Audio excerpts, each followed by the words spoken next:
Hi guys, ತುಂಬ ಜನ QR ಕೋಡ್ನ ಸ್ಕ್ಯಾನ್ ಮಾಡಿ ಹೇಗೆ ಲಿಂಕ್ ತೊಗೋಬೇಕು ಅಂತ ಕೇಳ್ತಿದ್ರು. ಸೊ ಅದನ್ನು ನಾನು ವಿಡಿಯೋದು ಕೊನೆಯಲ್ಲಿ ಹೇಗೆ QR ಕೋಡ್ನ ಸ್ಕ್ಯಾನ್ ಮಾಡಿ ಲಿಂಕ್ನ ತೊಗೋಬೇಕು ಅಂತ ಹೇಳ್ಕೊಟ್ಟಿದ್ದೀನಿ. ಮತ್ತು ವಿಡಿಯೋನ ಕೊನೆಯವರೆಗೂ ನೋಡಿ. ವಿಡಿಯೋ ಮಧ್ಯದಲ್ಲಿ QR ಕೋಡ್ನ ಕೊಟ್ಟಿದ್ದೀನಿ, ಅದನ್ನು ಸ್ಕ್ರೀನ್ಶಾಟ್ ಮಾಡಿ ಸ್ಕ್ಯಾನ್ ಮಾಡಿ. ಈಗ ಪ್ರೀ ವಿಡಿಯೋನ ನೋಡ್ಕೊಂಬನ್ನಿ.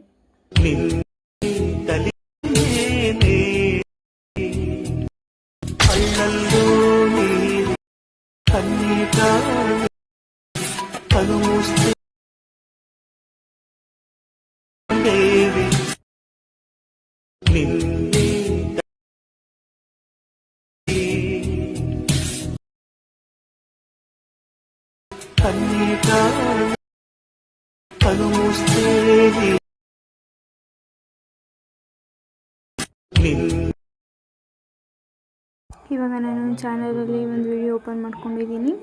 ಆ ವಿಡಿಯೋನ ಫುಲ್ ನೋಡಿ, ಸ್ಕಿಪ್ ಮಾಡಬೇಡಿ. ಮಧ್ಯದಲ್ಲಿ QR ಕೋಡ್ ಕೊಟ್ಟಿದ್ದೀನಿ. ಆ QR ಕೋಡ್ನ ಸ್ಕ್ರೀನ್ಶಾಟ್ ಮಾಡಿ. ಇವಾಗ ನೋಡಿ QR ಕೋಡ್ ಸಿಕ್ತು. QR ಕೋಡ್ನ ಸ್ಕ್ರೀನ್ಶಾಟ್ ಮಾಡಿ ಬ್ಯಾಕ್ ಬಂದು ಗೂಗಲ್ಗೆ ಹೋಗಿ ಅಲ್ಲಿ ಫೋಟೋ ಸಿಂಬಲ್ ಇದೆಯಲ್ಲ, ಅಲ್ಲಿ ಕ್ಲಿಕ್ ಮಾಡಿ. ಇದನ್ನು ಫೋಟೋನ ಕ್ಲಿಕ್ ಮಾಡಿದರೆ ಅಲ್ಲಿ ಅಲರ್ಟ್ ಮೋಷನ್ ಕ್ರಿಯೇಟಿವ್ ಅಂತ ಬರುತ್ತೆ. ಅದ್ರ ಮೇಲೆ ಕ್ಲಿಕ್ ಮಾಡಿದರೆ ನಿಮಗೆ ಅಲರ್ಟ್ ಫುಲ್ ಪ್ರಾಜೆಕ್ಟ್ದು ಲಿಂಕ್ ಸಿಗುತ್ತೆ. ಅದ್ರ ಮೇಲೆ ಕ್ಲಿಕ್ ಮಾಡಿದರೆ ಡೈರೆಕ್ಟ್ ಅಲರ್ಟ್ ಮೋಷನ್ಗೆ ಹೋಗುತ್ತೆ. ಅಲ್ಲಿ ಇಂಪೋರ್ಟ್ ಅಂತ ಬರುತ್ತೆ, ಅಲ್ಲಿ ಇಂಪೋರ್ಟ್ ಮಾಡಿದರೆ ಇಂಪೋರ್ಟ್ ಮೇಲೆ ಕ್ಲಿಕ್ ಮಾಡಿದಾಗ ಇವಾಗ ನೋಡಿ ಪ್ರಾಜೆಕ್ಟು ಸಿಕ್ತು. ನೆಕ್ಸ್ಟ್ ಅಂತ ಕ್ಲಿಕ್ ಮಾಡಿ ಕಂಟಿನ್ಯೂ ಮಾಡಿದರೆ ಫುಲ್ ಪ್ರಾಜೆಕ್ಟು ಸಿಕ್ತೆ.